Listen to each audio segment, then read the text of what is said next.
अस्सलामुअलैकुम guys, welcome back to my new video. उम्मीद करता हूँ कि आप सब लोग खैरियत से होंगे। गाइस, आज की इस वीडियो में हम टॉपिक पढ़ेंगे ब्लैक बॉडी रेडिएशन। ये टॉपिक जो है कॉस्मोलॉजी चैप्टर का पहला टॉपिक है। ठीक है, इसके डायग्राम जो कि आइडियल ब्लैक बॉडी की हमें बुक में गिवन है, वहाँ से देख के हम इसके बारे में पढ़ेंगे। अ black body is an ideal object which is perfectly opaque and non reflecting. इसका पहला पॉइंट है it absorbs all the radiation that falls on it. Number 2 point it is a good emitter. A black body is a theoretical object, however stars are the best example. The radiation emitted from a black body has a characteristic spectrum that is determined by the temperature. ठीक है, इसकी एक simple C diagram है an ideal black body. ठीक है, simple सी है, वो हम बुक से देख लेंगे। इसके बाद हमारे पास लॉ है वेन्स डिस्प्लेसमेंट लॉ। ये एक केमिस्ट है, फिजिस्ट है, जिसका नाम वेन्स है और इसने डिस्प्लेसमेंट का लॉ प्रपोज किया था। ठीक है, इसके बारे में पढ़ लेते हैं। This law helps understand thermal radiation, temperature and emission spectra. It shows that hotter objects emit shorter wavelength, for example blue light, while cooler objects emit longer wavelength, for example red light.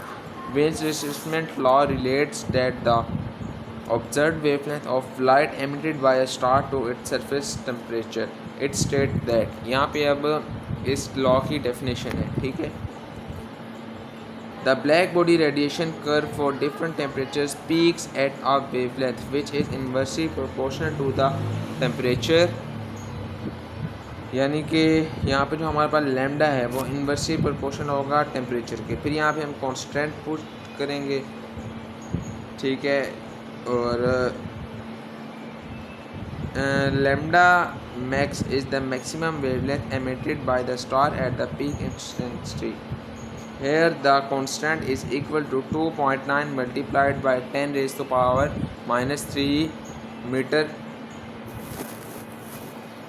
Thus the equation for Wein's displacement law is given by lambda max temperature is equal to constant। ठीक है, temperature वहाँ पे पहले divide हो रहा था, inversely proportional था, फिर हमने वहाँ जाके इसको मल्टीप्लाई कर दिया लैम्डा के साथ। ठीक है, इस इक्वेशन में हमें दो चीज़ें बताई गई हैं।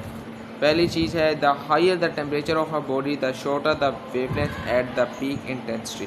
Therefore hotter star tends to appear white और blue and cooler star tends to appear red और yellow. The higher the temperature of body the greater the intensity of the radiation at each wavelength. ठीक है, इसके बाद जो guys हमारे पास topic है simple सा है। ठीक है, शॉर्ट क्वेश्चन है luminosity and radiant flux intensity. Luminosity and radiant flux intensity are two different quantities related to electromagnetic radiation। इसके बाद है हमारे पास ल्यूमिनोसिटी। इसकी डेफिनेशन पढ़ लेते हैं। Luminosity is the measure of the total power output of radiation emitted by the stars. Luminosity and radiant flux. Luminosity is the total amount of electromagnetic energy emitted per unit time by a star or other celestial objects. This represents the power output of radiation by a star. In SI unit, luminosity is measured in joule per second or in watt. Luminosity depends on the temperature and surface of the star. The relationship between these two quantities is known as Stefan-Boltzmann law, which states that Stefan Boltzmann law की definition है the total energy emitted by a black body per unit area per second is proportional to the fourth power of the absolute temperature. When considering a star to be completely black body, the Stefan-Boltzmann law can be applied to find the value for luminosity for a black body like L is equal to A। आगे हमारे पास है L is equal to A summation T power 4, where A is the surface area, T is the temperature in kelvins, and phi is the Stefan-Boltzmann constant, which value is 5.67 multiplied 10 raised to power minus 8।